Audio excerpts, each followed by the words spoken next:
Hey there, couch potatoes. Welcome back to the podcast. This is number 11. And, oh, fuck, wait. I forgot to introduce us. We just even know Don't who fucking we are worry anymore. about who we are. Who am I? All right. Hey there, couch potatoes. Welcome back to the... Wait a minute. Oh, my God, dude. What's today's topic again? Oh, fuck.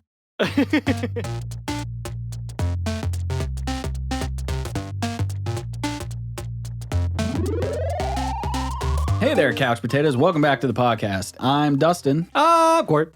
And we are the Couch Play Cousins. In today's episode, we're talking about remakes, remasters, And what the fuck is the difference? all that fun shit. Yeah, ports. Definitely going to be some ports in here, I'm sure. But yeah, episode 11. That's pretty neat. It's like it's almost like a whole new season, except for we didn't get a break. It's a whole new world. Yeah, I know, right? I'm a slave driver. I should probably cut that word out of there. So yeah, so first, okay, so we're kind of focused on remakes and everything, but I do think that remasters, ports, and everything kind of fall into this same category because I do think that, you know, if we want to distinguish the difference, right? Because a remake, we're describing something that has literally been crafted from sort of the ground up, almost like a reimagining in some cases. And then a remaster is usually like an HD conversion of something. And then, of course, a port is either the original or it could even be a remaster. So it kind of blends the two. Yeah. Nothing too intensive. But I do think that sometimes, I almost feel like sometimes the HD remasters can almost fall into the category of remakes sometimes, depending on how well they do. And I don't know, maybe I'm out of line.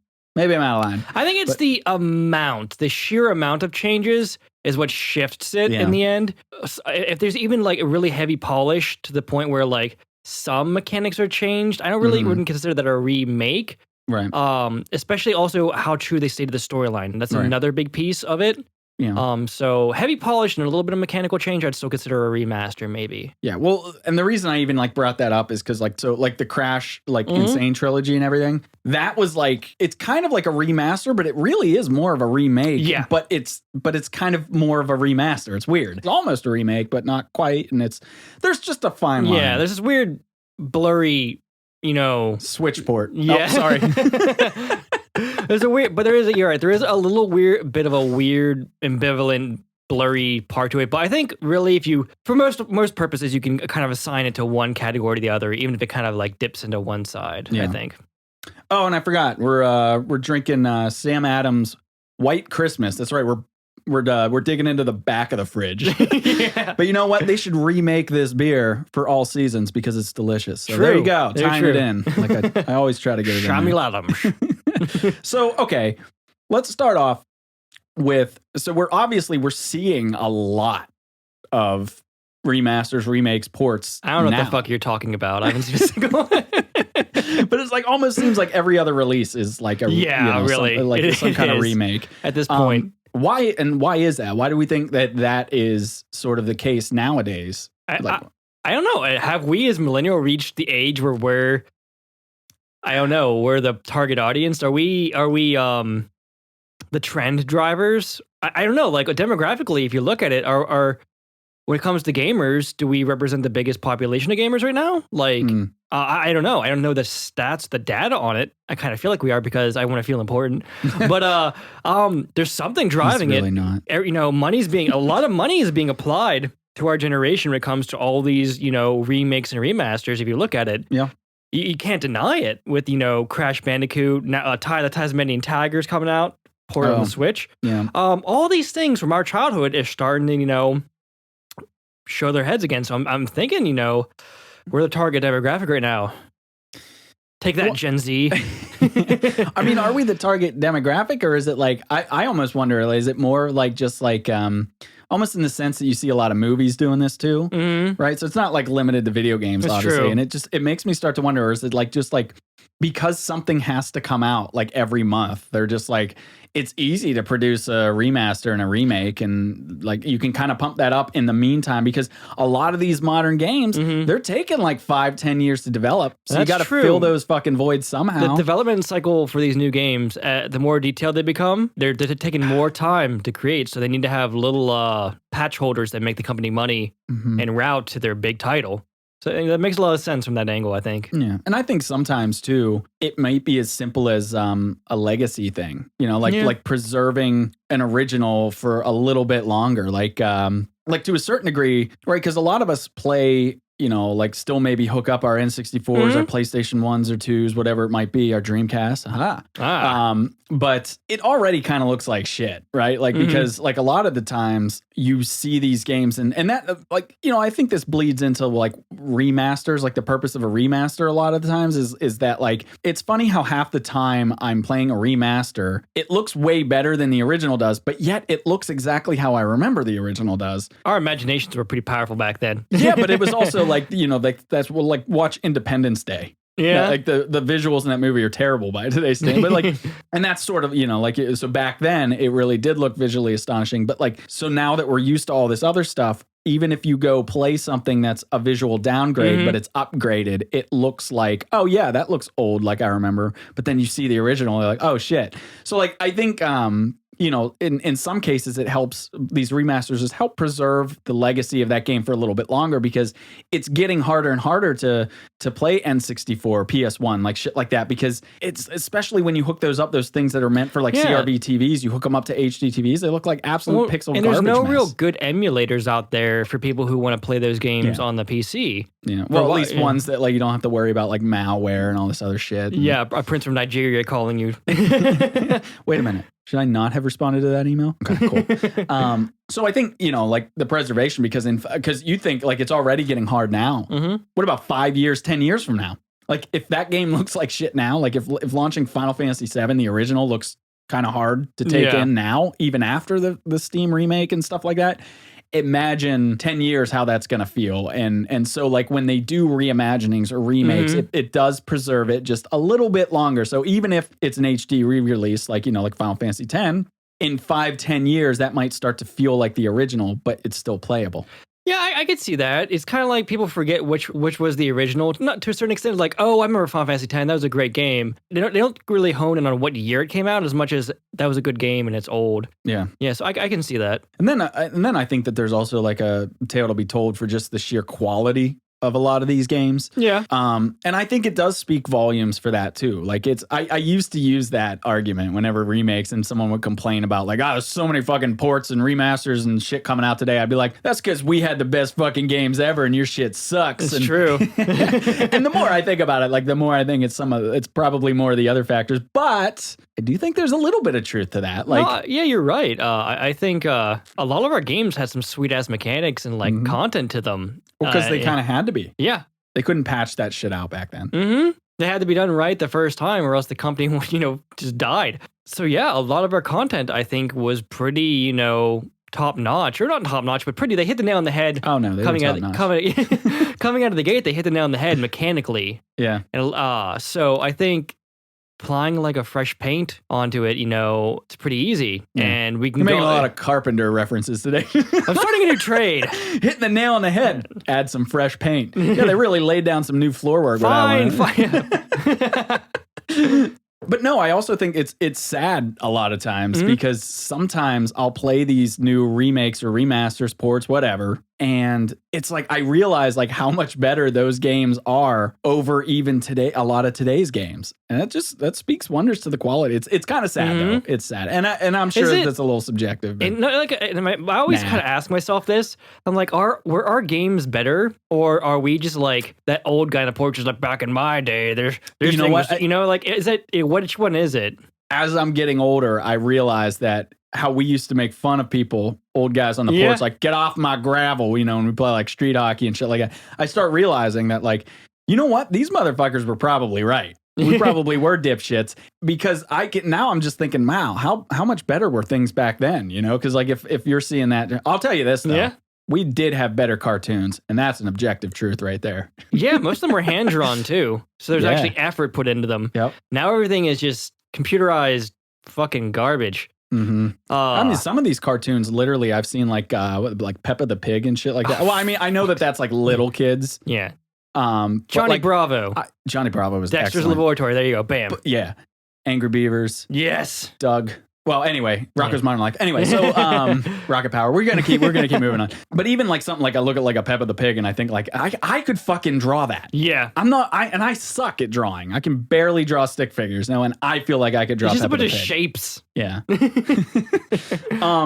But yeah, no, I think that it does speak volumes to our quality, even if that's not necessarily how everyone else views it, like why they're doing it. I think it still showcases it. And then, of course, I do think that there is a middle-aged market, right? Like, because home consoles started becoming a thing when we were itty-bitty. You know, like Nintendo was really the first mainstream home console, the original NES.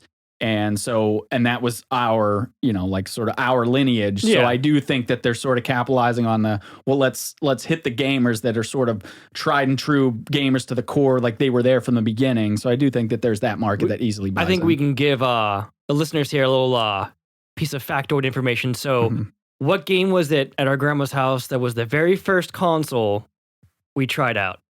Oh, the Atari. The Atari. We cut our teeth on the Atari. That's that's the very first console. Me and him started playing together. What's that game? The Pitfall. Pitfall. Yes. Pitfall was Atari great. and Pitfall. That was our very first gamer awakening. So there you go, guys.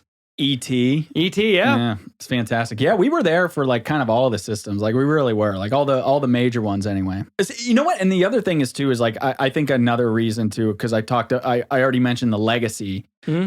But you'll notice how like most of these remakes and remasters are really coming from the PS1 and PS2 era. And that's because like that's when like games started first getting into 3D, but things were really restrictive because you don't see a lot of remasters of 8-bit and 16-bit retro games because they don't have to. Yeah, it's true. You see a lot of new content actually with those. A lot of indie games is coming that are coming out have those, but they have whole new storylines. Yeah. But mechanically, but even visually, like you don't really need to remaster NES, SNES, Sega. You know, like you don't really have to because those art styles and those pixels still hold up today. But PS1, those polygons and like it always cracks me up like going back to FF7, the original, because like the legs are literally like two rectangles. Yeah. And when they bend the knees, they actually like split apart. Like it's just terrible. And yet it's great. I'm not shitting on that. It's like really endearing, but it's just But yeah, like, so that's generally because you're not going to like, you know, if you remaster a PS3 or an Xbox or like, you know, like what am I looking for? Like a Nintendo Wii U game or something there, like you're basically just marginally upscaling it because those things were borderline gearing on the HD side of things anyway. So it's sort of like you're just kind of porting them rather than remastering. But it's the PS1, PS2 era that were real rough looking. That's when they were first starting to take their little steps into semi-realism to a certain extent. Yes, sir. But I do think it's interesting though, like, because it's one of those things where like technology's advancing, and I keep looking back at those like retro 8-bit, 16-bit games, and I go, man, did they have it right back then? And talk about simplistic mechanics and then the visuals. Like I say a lot of things about that for movies these days, like the Lion King. I shit all over the new Lion King, even though I love John Favreau, whatever the fuck. The new one is going to look like shit in 5-10 years, and the old one will always hold up. That's why I always love cel-shaded games. Yeah. It's clean. You can have some fun with it. And yet you still won't play Zelda, you dick. Inherent bias. I'll get you. I'll get you. You'll never take me alive. But yeah, that's why cel-shaded games hold up so well. Yeah, I mean, you asked like if the new age millennials, like if we're the targets, and I would say that the answer there is somewhat yes, but somewhat I think it's a little bit in between. But then I asked, like, I mean, do you think that they're even targeting the new wave of gamers, like the people that are like born into the Call of Duty era and stuff? It's a good question. Like, and anyone out there who's kind of like, I don't know, you'd categorize stuff as like Gen Zers or anyone younger who does not qualify or quantify themselves as like in the millennial bracket, and I don't care. Well, I hesitate to even call us millennials. Like you just don't want to be that label. Yeah, no, I don't. I had a coworker that labeled it very well. We are millennials, but we are the Oregon Trail time period. So we're cool. So we're retro. We're cool. Yeah. But no, like I'm just reaching out to like some of our younger listeners. What games would you consider kind of like your heyday or like your staple or things like that? Because this is a really good question because you guys are going to age eventually too, and these are going to be the games that your company's going to try to remaster for you. It's weird thinking like, do you think any of the games that are coming out nowadays are ever going to be remade or remastered? Do any games hold that iconic value? And that's what I'm curious about because they might be able to give a good answer to that because I honestly don't fucking know. But that's true. What games do you guys I think will be your remasters. I'm really truly curious because I like to play them. But my question being, like, do you think that there's any sense at all that, like, when they remaster any of the games from our generation that are coming out now, like are they really trying to get new fan bases? Do you think, like, is that part of it? Like, I would almost say that, like, if it's a remake, yes, like Final Fantasy VII remake, yeah. But if it's a remaster or a port, I'd say probably not. They probably don't think a lot of people are going to pick that up. I think remasters, especially ports, are more just an attempt at breaking into a whole other market. And that is kind of a subsequent kind of extension of trying to get it into another fan base or other people. But remasters remakes like themselves are definitely attempts at reaching out to a younger fan base for sure, especially if they have heavy mechanical changes. So yeah, I think, because I know when like a port comes out, like even an HD master or even a straight port, right? Because some of them are just straight ports. But every time like one of these come out, I think to myself, like I try, like I always want to go to tell somebody that's like maybe younger or something, like, oh, you should check out this game. But then I almost refrain myself because I think, they're not going to get it. Like, because it's like you really had to have been. You kids want to see that Pac-Man game? Anyway, so yeah, I don't think that those people are the targets of a lot of the remasters and ports, but I do think with remakes like Resident Evil 2, Final Fantasy 7, I do think they are trying to gain a whole new audience by recreating them. And sometimes that fucks us old gamers right in the butt. Because we suffer those changes, don't we? I have no idea what you're talking about. And so this is and if anyone's seen or heard our Final Fantasy 7, discussion on the demo, you'll know what we're talking about. We're still gonna play it. We haven't let that shit go yet. Yeah. We're coming at you bastard. But that kind of brings up an interesting point, though, is like, what are the risks of change? Because especially like if you're a company that's trying to create a remake, what kind of liberties do you even have? Man. And I think with these changes, every change you make pulls you slowly further and further away from your core fan base of that game.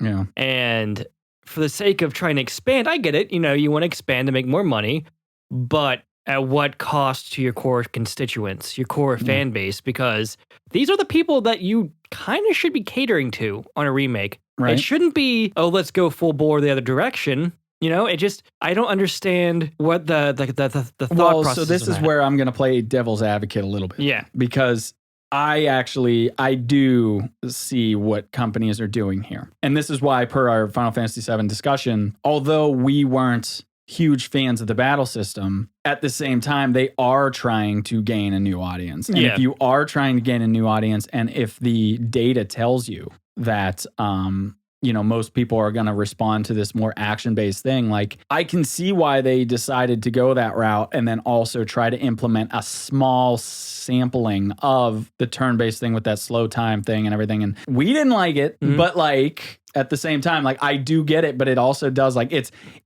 a weird sort of risky balance between modernization and preservation. You know what? The core Final Fantasy VII game, top down, almost a chibi-esque, sort of a charming, numbskully kind of adventure.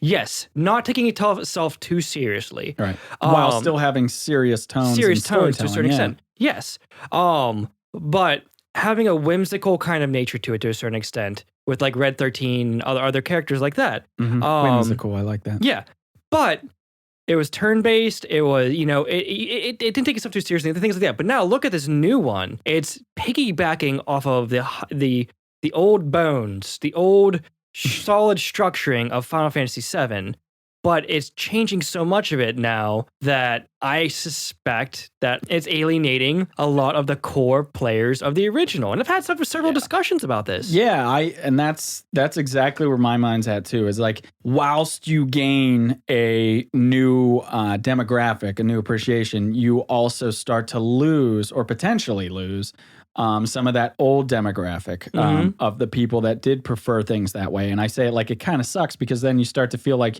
you're in the minority, right? Because me and you, we like the turn-based JRPGs. And now, but because because JRPGs aren't as popular in the West, we're the ones that sort of suffer and have to adapt to the new action based because those people don't like the JRPG style. And it sort of sucks because it's like, well, and that's why I was really excited. We talked about FF7 when they initially announced that they were going to have an option for more of a turn-based throwback. And I was really excited about that. And then when it came out, of course, we played the demo and we realized that, oh, it's kind of like a really bizarre it's more like an auto battle that doesn't work so well, so like it ended up not being anything that I think that we were like really were hoping it was going to be when they said that they were going to add that mode in, and it's just sort of like kind of like rips the carpet out from under your feet, and so like me and you were kind of like sitting there going like, well, this kind of sucks. I mean, we're still going to play it, but like it does kind of suck because they changed, like you said, they changed too much. When you go from like 1 to 10,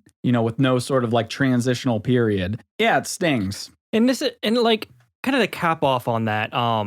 After playing the game for a while, I put like some thoughts in it, and the biggest thought that really came to my mind in regards to that was we got to experience something really amazing with the original Final Fantasy VII.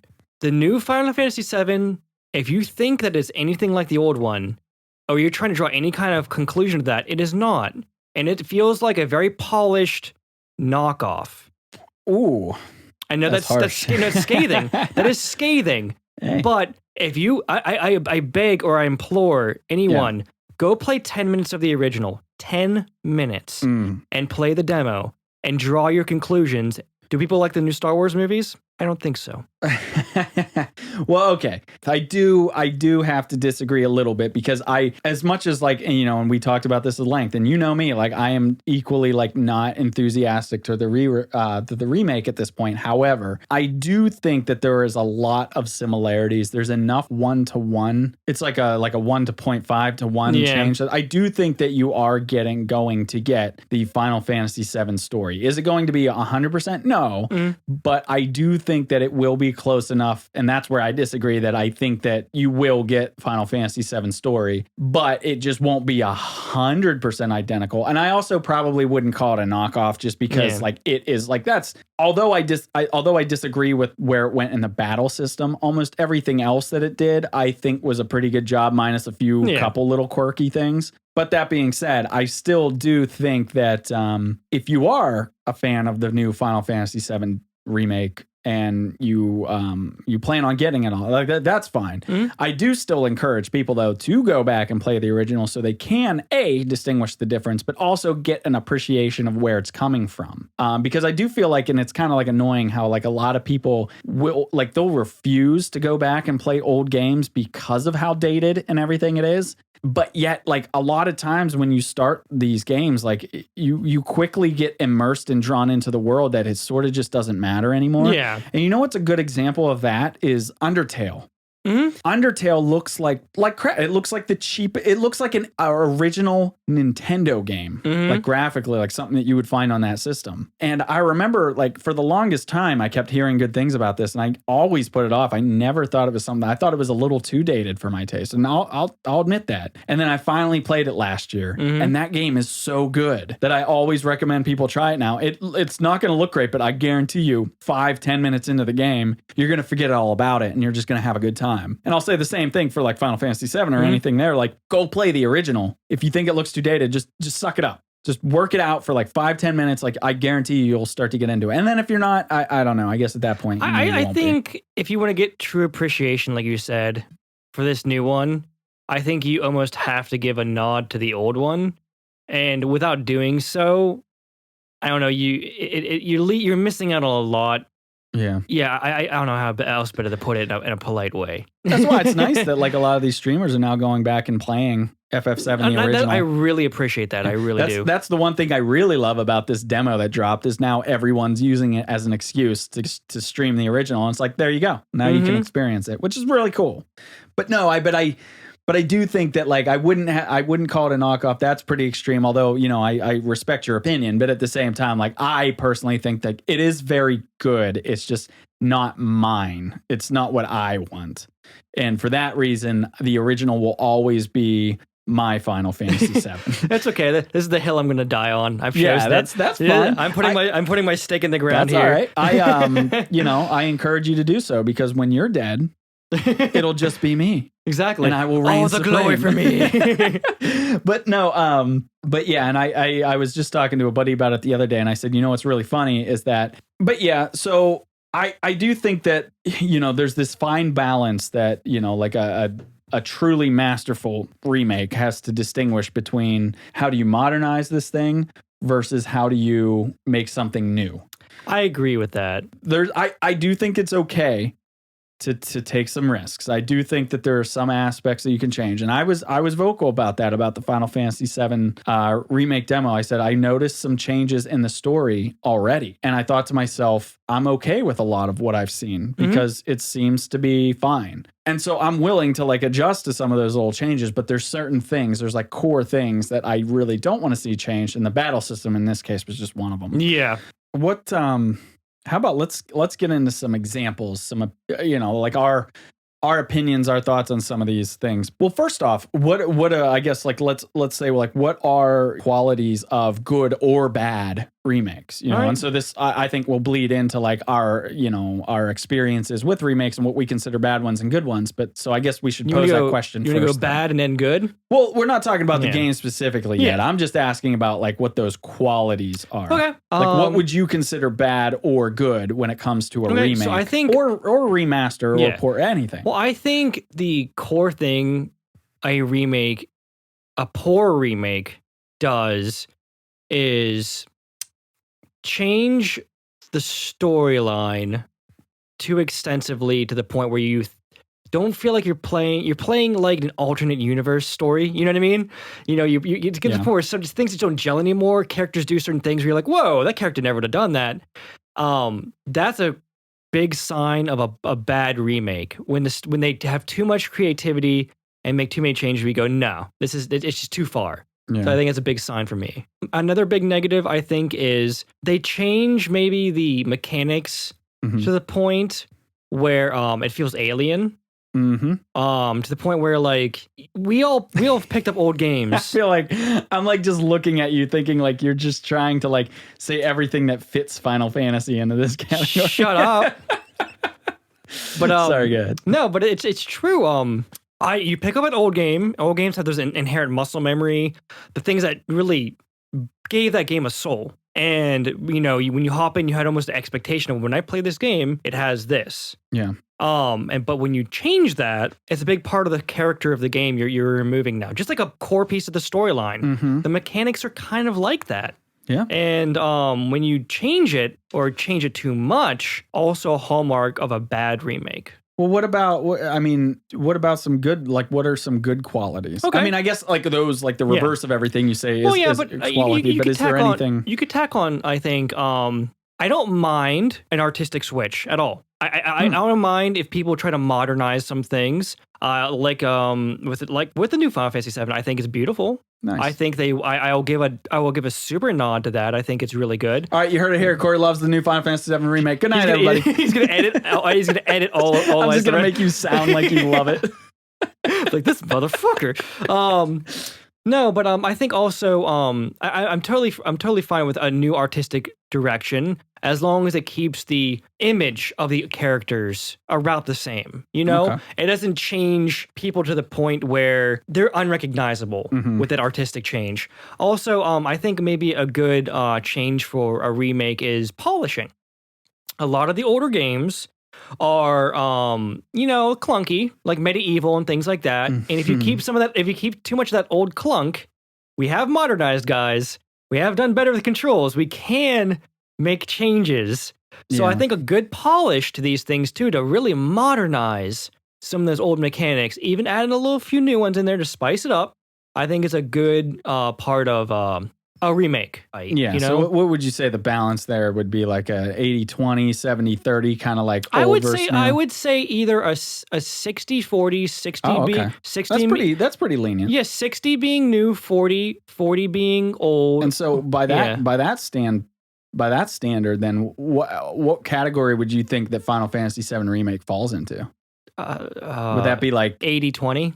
In the reverse? Yes. Well, look at it. The battle system is completely different. Mm-hmm. The artistic styling's fine. It's okay, but it's completely different, and that's fine. That's a positive, like I said. Yeah. But mechanically, it's not turn based. It's an action slasher. Mm-hmm. They're only keeping like the bare core fundamentals of the fighting of the game. I mean, it seems to me like a lot of the stories like pretty on point though. Like there's definitely changes, but not that many changes yet. And the reason I'm arguing so much about this, and it's funny because like I actually also am not a humongous fan of the new one like I am the original. But I'm still trying to give it, fairness where I can. And I still feel like I'm a little too on the fence about FF7 Remake for now until I see what the game is going to become. I think the question, if we're factoring in story and all that, I feel like the game's more of like 70-30 maybe at this point. Maybe because the storyline does, is good and is kind of following along pretty well. Yeah. But other than the storyline, that's kind of the only thing that's really kind of carried through to a certain extent. But that, those are important to me. Like I said, all the things are important. Well, and I think it also, to be fair and to, really communicate, like your distress over this situation. I mean, this is one of our favorite games of all time. So we're going to be a little extra sensitive. And then I would say you so more than me, but still like it's definitely one of those things. And here's some of my opinions on like what makes good or bad remake, like just qualities in general for you to chew on a little bit here is, I mean, you touched on some of these already, but first off, it really does come down to the amount of change. Yeah. Whether and again, that's where these games really have to sort of dance along a fine line between modernization and familiarization. And so if a game's too different, that's a fail. If it's not different enough, that could also potentially be a fail because again, like I do think that you do have to modernize things a little if you're going back to square one. And we'll get into like some examples of that in a little bit, but I do see where you're coming from the FF7 remake. But then beyond that, or I guess, like more parallel to that, the controls, you mentioned mechanics, and I would say like just speaking on a broader sense, the actual physical controls and the responsiveness of those controls, right? Because we talked a little bit about that earlier on, but like our games back then, like they didn't have the benefit of day one patches, updates, all that kind of shit. So they sort of had to be complete packages right out of the gate. Yeah. And therefore the controls and the gameplay had to be very polished, and they were. A lot of these things were very snappy and very responsive. And a lot of games today, that's usually my biggest pet peeve with modern games is that they're not responsive enough. They feel weighty or whatever. So, and that's actually, I gave FF7 Remake a positive nod to that. I said that, you know what, the battle system, while I didn't like it, like was responsive, but beyond the battle system, the regular walking around controls, other than the hacking the fucking boxes open, that was so fucking stupid. But that I thought was very responsive and fine. So I will agree with that. I think the movement outside of combat was good. Yeah. But anyway, I'm trying not to constantly make, since this is an FF7 like episode, I'm trying not to just focus on that. But in general, yes, if the controls are responsive, then good. If it's not as responsive as the original, that's going to be I mean, for me, that's going to be like one of the biggest hits. Being not as responsive as a game made in like the 90s, that's pretty bad. And right. Yeah. And then atmosphere. Like that kind of comes with story, but it kind of combines a lot of these. It combines the story with the controls and everything, but then the environments and everything. You did mention environments, and I just kind of want to take that just a notch forward and say this goes collectively with atmosphere. Yeah. And this is again, I don't want to just focus on Final Fantasy VII, but again, when it came to the demo, one of the things I said in that impressions video was that the game felt completely different. Like I know a lot of people online feel differently. They think that it feels natural. It feels, like just like the old one. But I was sort of thinking I was on the other end of the fence there, and I thought it felt so different to me. Like it felt like the reactor didn't feel like the reactor felt. Yes.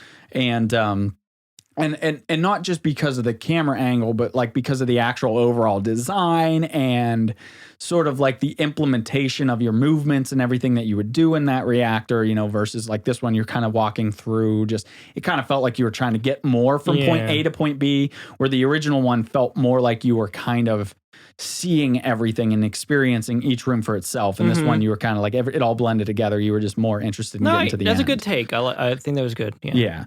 And then finally, we also touched on this one in that impressions video too. But beyond that game alone, but any game is the implementation of voice acting, right? And I say this a lot, but like I so miss the days where we didn't have that voice acting because you created these characters for yourself. You got to sort of like have extra fun with it. Sort of like reading a book. You got to design. I was just character. thinking that. I was like, I could kind of strangely connect with book readers right now. Yeah. Because back in the day, we had a lot of script readout dialogue, and we got to really personalize how we felt like what these characters would sound like. Yeah. And now, like, I don't know. Yeah. And it's like a whole, it can either make or break. It really can. It changes the entire tone, which therein can affect the atmosphere. And to me, like that's another one where that, the game that, we've been mentioning, FF7, I felt like the voice acting just kind of missed the boat a little bit. And to mention a game that I love dearly is one of my favorite games of all time now, Breath of the Wild. The voice acting in that game I thought was shit. Yeah. And it was one of those things where I was like, I kind of wish that they would just go forward without voice acting. You're really again. right, because like a lot of times, like you could have a beautiful, everything's kind of set up, and then all of a sudden the person's opens their fucking mouth, and it rips you out of your immersion. And it's like as soon as you hear it, you're like, whoa, what is going on like, here? I just remember like Princess Bride, where that guy like that. Completely just. But you know what else? It's like you ever know how like you listen to a band forever, like someone you've always listened to, and then you finally see a music video, and then you see what they look like, and you're like, that is not at all what I imagine they would have looked like. Imagine it's like you love a band's like really rocking, and you hear them live, and a guy sounds nothing like the and you're like, that's exactly what it's like. You're like, who the fuck is this guy? So those are some elements that like, and voice acting, again, it can make a break. If you've got great voice acting, then it's going to make that like imagine what Uncharted and Last of Us would be like if the voice actors and the script wasn't good. Like those games would not be memorable. They borderline imagine suck. like they wouldn't get no HBO. Imagine switching out the voice actor for Drake like midway through the game and going, what? Unless it was Nathan Fillion, then it would have been fine. But yeah, so those are some elements, and it really depends. Those can both go in favor or not. Like if you keep the same atmosphere, if you have good voice acting, if the controls are fine, and if you change the story a little bit, not too much, like you can have a massive hit on your hand. And that's why like some games work really well, in my opinion, and other games like fall a little bit short of that. And but I guess we can kind of get into that now. And now we can say, and I'll let you go ahead, our experience and what we have found to be bad remakes and good remakes. And if you want to start with the bad, have at it. Well, obviously Final Fantasy VII. Okay. I'll retract that for now. It's just a demo. It's too soon. Yeah. I'm not gonna shit on it yet. I'm gonna let it come out, and then I'm gonna shit on it. I'm gonna be an impartial shitter. Yeah. Impartial. But okay. So the FF7 remake is jury's out, but right now not so keen. What other games bad? I'm trying to think of another recent remake that went really south. Well, I think I initially thought that a lot of the remakes have been okay until I recently started looking back into them, and I said, and I realized like I actually forgot about like more than half of them just because they were so shitty. There's a lot of them out there that are divisive, and some of the ones that a lot of people didn't like, I actually thought were fine. But I think some of the problem is you start thinking too recent. But remakes and remasters have been going around for a while now. So like I can give you a list of like some ones that or my bad remake experiences, and then maybe this will jog my memory. I'm like, that game does suck. First one, this one was recent. Yeah. Secret of Mana. Or Mana. However you want to say that. Now I didn't play the original until like maybe like 5+ years ago at this point. So like that's marginally recent, I guess. So there's like a whole diehard fan of that. But that's very classic, like along those same lines of like the old Chrono Trigger days of RPGs. And they just remade it for PS4. And that game is like a dumpster fire. First off, the performance is average at best. And shitty in other spots. It doesn't even make sense. It literally feels and looks like a mobile game. Really? And the voice acting is horrible. It just I destroyed heard the game was it. like a cult classic too. Yeah, well, the original was. This remake just fucking like I think the world wants to forget about this. It was so bad, and I'm pretty sure it got rated pretty low. We won't let you forget. Yeah, it just looks like a cheap, shitty mobile game. Like even the movements are like really old, and it just doesn't make sense. You know, I know a lot of people initially were like kind of like miffed that it was exclusive to PlayStation because they wanted like the Nintendo, they wanted it back on their system and everything. But I'm just thinking, well, we're kind of dodged a bullet on that one because Medieval, we already kind of touched on this. I just talked about that one. It wasn't that good. That new game, like it was. You already said it earlier, but it was like they didn't change quite enough. Like they made the right changes, but not enough of the right changes, and that really boils down to the controls. Like whereas you can get away with some old school platformers maybe sticking to some more original control schemes, it's hard to get away when you're in like a full 3D environment. And that game really showed its age in the controls. And I remember I was excited to pick it up because I loved that game originally. And then the new one is only $30. And I was like, oh, score, it's only $30. Cool. And then I played it for like an hour and I was like, nope, this sucks. Never went back. They really kind of like missed the boat on that one by a little bit. This one, I actually forgot about. Conker's Live and Reloaded. Oh, They tried to remake Conker's Bad Fur Day. But they censored a lot of the language. They changed up the multiplayer. They just fucked that game out. Like they changed a lot of the shit that made that game the cult classic that it was. So they really the whole point of that game was it was supposed to be like dirty and stuff like that. Like you know, it just. I know they had like little things. Like it was nowhere near as like the level of the original was.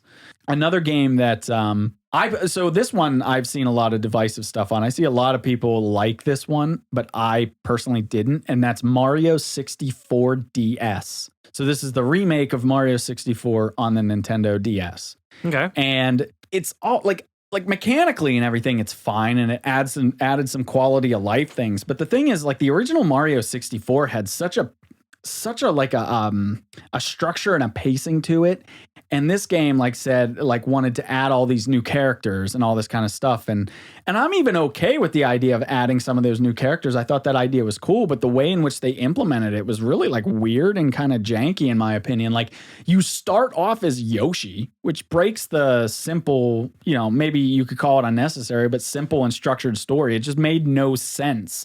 It's like you should start with Mario still. I don't know. I just thought it was really dumb how they implemented the new character system in that game, and it butchered the original. And it's one of those things, like I feel like that game is like you sort of have to play both to appreciate it. You sort of have to have the original and this one to get anything out of it. Like you have to kind of come off the original and say, well, I want more of that, and then you can play this and might get something out of it. But if you're like the old school kind of purist, it's just going to be fucking weird. So, and I know that you probably don't have experience with that one being on the DS, but that was just one of those. I know that it's got a lot of like positive feedback, and I wanted to kind of shit on that for a moment because I thought that was really stupid.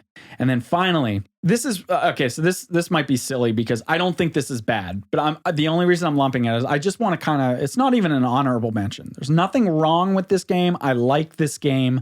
I really appreciate it. I own it. I've played through it. It's great, but I have one problem with it, and that is the Uncharted HD collection.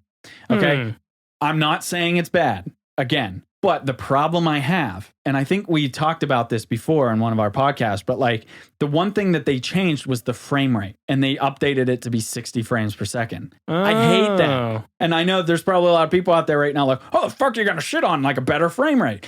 The thing is like better in the context of what this game is really subjective here because those games are cinematic by nature. They were built to be sort of these interactive films, and they were like, you know, like the cinema, the cinematics and cutscenes and everything were sort of like coming at this 24p approach, and the game was in 30, you know, which I would even say 24 would have even been better. And there's nothing wrong with a 30p story-driven single-player game. 30 frames per second there's nothing wrong with that.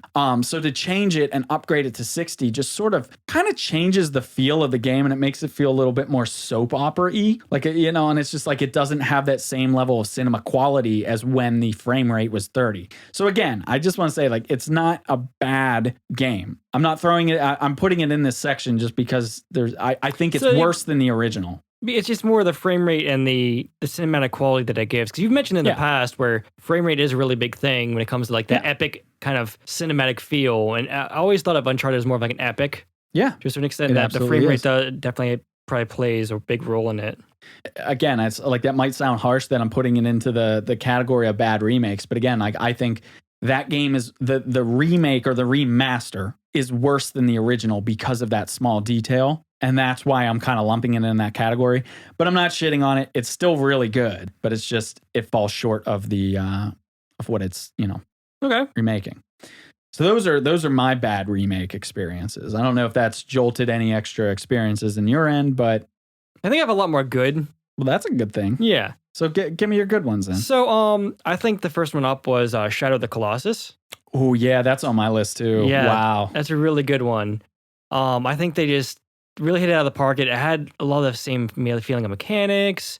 They kind of stayed true to the. I don't think you really call it a story. There's not much of a story to it, but something about the feeling for it. Quick shout out. That is the game of the month on PS Plus right now. Really? You get that for free. The remaster. And it's one of the best looking PS4 games to date, in my opinion. If you haven't tried it, go pick it up. It's awesome. Go on. So the Halo 2, when it first came out, they remastered it. Mm-hmm. I thought they did a very good job of that. And what that was like that's a good fine example of a remake versus remaster, where all the controls kind of stayed the same. Maybe there was slight polish to them, I think, but I think they kind of stayed the same. Yeah. But they reskinned it and it looked really well. And they also added a bunch of different maps and different like map packs and stuff like that to it. They added that new kind of where you could create your own level. Mm-hmm. I guess you could say the whole Halo Chief Collection. Yeah, the Master Chief Collection. I think it's a good example of a remastering. Yeah. So they did really good with that. That's on my list too. The Master Chief Collection, and again, like you said, it's sort of like on that fine line between remaster and remake because they did so much work on that, and now especially now that they've put it on the PC, and it looks amazing. I love how they added that feature where you can switch between the original and the new one, and oh my god, is it such a difference? Mm-hmm. And that's where I say like.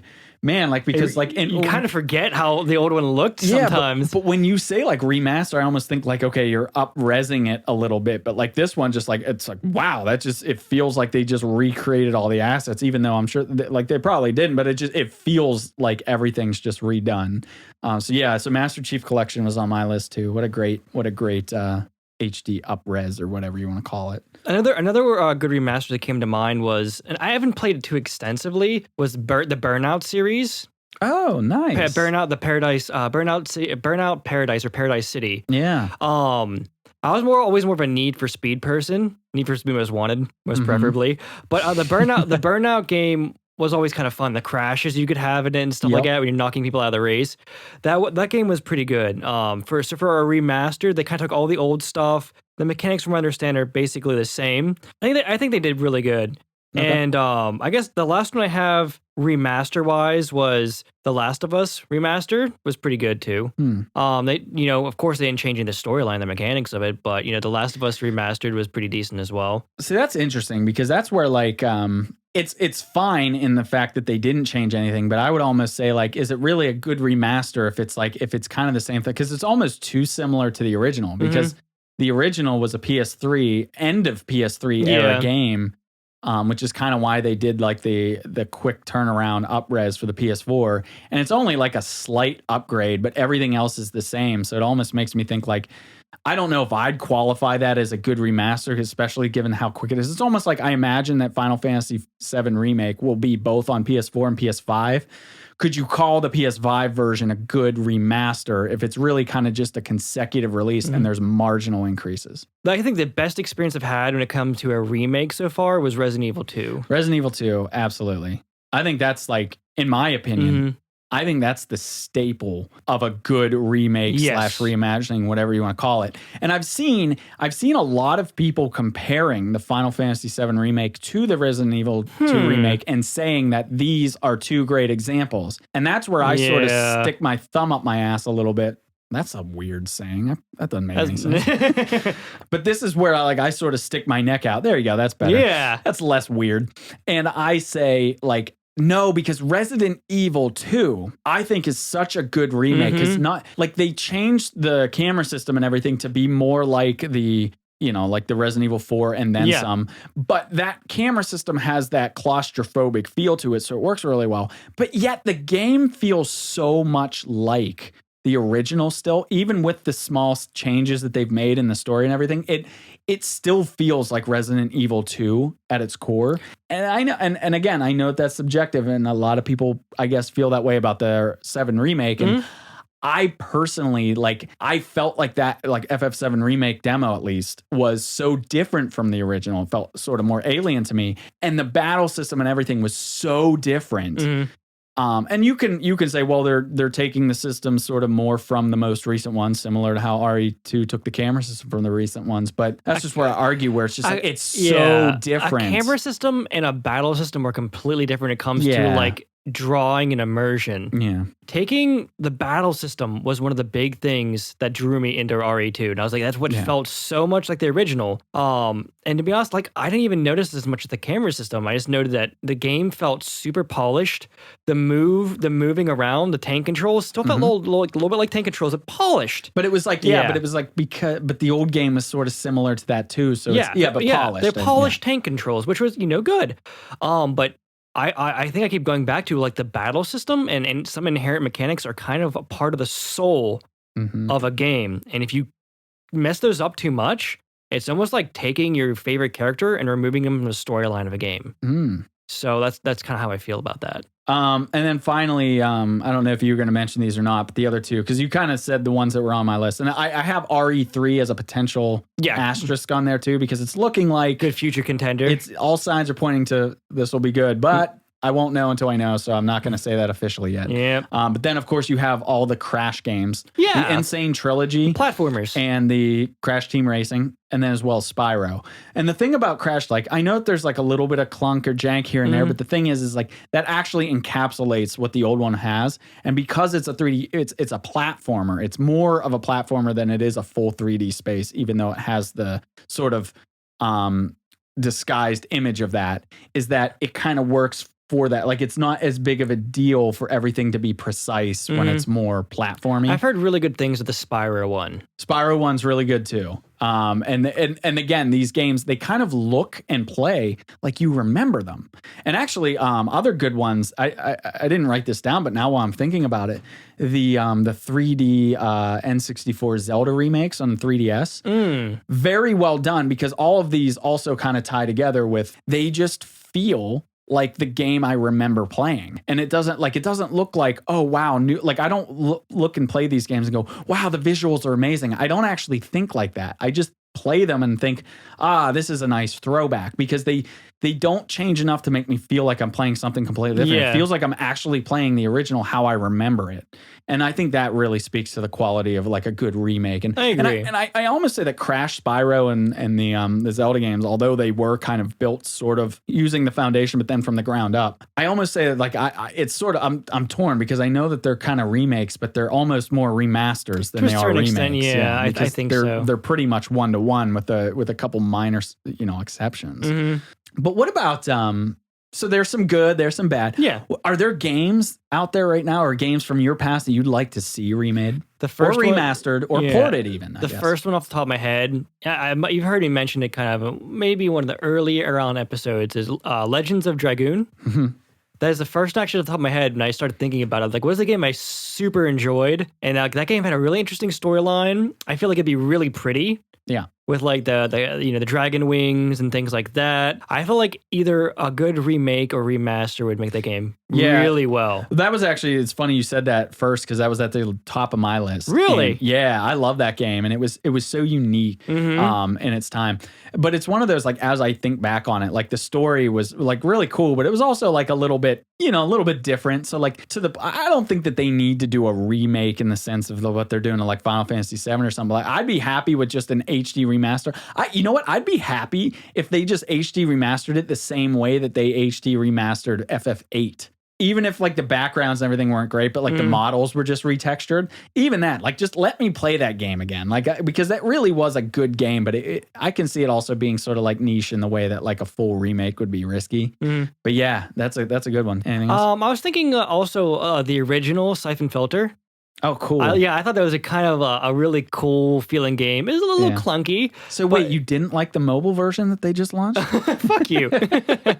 No, I think the original Siphon Filter was a really good one too, and they could totally go back into that series, and fix some stuff and polish it up, and it still have that kind of old retro feel to it. Yeah, I think that'd be pretty cool. I was thinking maybe other games would maybe be like Knights of the Old Republic, maybe. Oh, okay. I feel like that's a big favorite.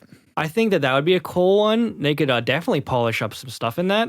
I'd just rather that they focus new Battlefront games and stuff to be more like that. Like I'm cool with them like making new versions, but yeah, I'd like them to sort of return to the quality of those games. Exactly. But those are kind of like the top 3 that came to me. Okay. I have a few. Some of them are weirder than other ones, I'm sure. Dragoon was the top, but we already talked about that. While we're talking about RPGs, I feel like this game doesn't get enough love. Chrono Cross. Yes. Okay, Chrono Trigger, fantastic game, one of the best RPGs of all time, sure.